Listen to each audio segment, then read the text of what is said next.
বিশ্বনবী সাহাবাদেরকে জান্নাতের পাগল বানিয়েছেন। বদরের ময়দানে এই পাশে কোরাইশ, এই পাশে মুসলমানেরা, বিশ্বনবী জ্বালাময়ী ভাষণ দিলেন, বললেন কুমু ইলা জান্নাতিন আরদুহাস সামাওয়াতি ওয়াল আরদ উইদ্দাত লিল মুত্তাকিন। ও আমার সাহাবারা, ওই জান্নাতের দিকে ছোট, যে জান্নাত আকাশ জমিন বিস্তৃত। তোমরা দেখতে পাচ্ছ এটা বদরের ময়দান না, এটা আল্লাহর জান্নাত। আওয়াজ করে পড়েন আল্লাহু আকবার।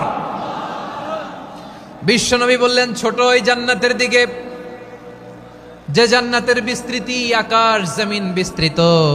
বিশ্বনবীর এই কথা শোনার পরে এক আনসারী সাহাবী সাইয়েদনা উমাইর ইবনুল হুমাম রাদিয়াল্লাহু তাআলা আনহু খেজুর খাচ্ছিলেন। তিনি বিশ্বনবীর দিকে তাকিয়ে কথা শুনছেন আর খেজুর খাচ্ছেন। যখন বিশ্বনবী বললেন জান্নাতের দিকে ছোট, যে জান্নাত আকাশ জমিন বিস্তৃত, বিশ্বনবীর কথা শোনা মাত্র সাইয়েদনা উমাইর ইবনুল হুমাম বললেন বাহ বাহ। কি বললেন? বাহ বাহ, মানে চমৎকার, মাশাআল্লাহ, চমৎকার। আমরা ইদানিং কালে চমৎকার কিছু দেখলে ইংরেজিতে বলে ফেলি না ওয়াও ওয়াও, বাহ বাহ, মাশাআল্লাহ। বিশ্বনবী বললেন মা ইয়াহমিলুকা আলা কওলিকা বাহ বাহ ইয়া উমাইর। ও উমাইর, আমার এই কথা শুনে তুমি কেন বললা বাহ বাহ, চমৎকার চমৎকার কেন বললা? সাইয়েদনা উমাইর ইবনে হুমাম রাদিয়াল্লাহু তাআলা আনহু বললেন ইয়া রাসূলুল্লাহ, আপনার এই কথা শুনে আমি বড্ড খুশি হয়েছি, আর আমি প্রত্যাশা করছি আমি যদি ওই জান্নাতের মালিক হতে পারি তাহলে কতই না ভালো হতো। সুবহানাল্লাহ বলেন।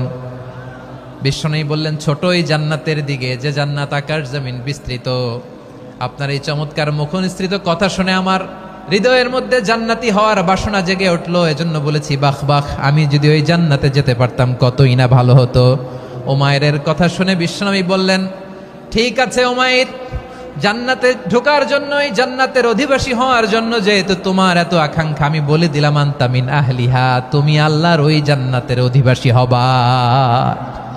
যাও উমাইর, তুমি ওই জান্নাতের অধিবাসী, ওই জান্নাতে তুমি ঢুকবা, তুমি জান্নাতি। তার মানে সহজ কথায় তুমি জান্নাতি। সুবহানাল্লাহ বলেন। যখনই বিশ্বনবী বললেন জান্নাতি, সাইয়েদনা উমাইর রাদিয়াল্লাহু তাআলা আনহু খেজুর খাচ্ছিলেন আর মনে মনে ভাবে বিশ্বনবী যখন ওয়ারেন্টি দিয়েছে, বিশ্বনবী যখন গ্যারান্টি দিয়েছে আমি জান্নাতে যাব, তাহলে হাতে তো এখনো 3টা খেজুর বাকি। এই 3টা খেজুর যদি খাই তাহলে জান্নাতে ঢুকতে দেরি হয়ে যাবে। সুবহানাল্লাহ পড়েন। হাতে কয়টা খেজুর? 3টা খেজুর। বিশ্বনবী বললেন উমাইর আনতা মিন আহলিহা, তুমি ওই জান্নাতের অধিবাসী, তুমি জান্নাতি।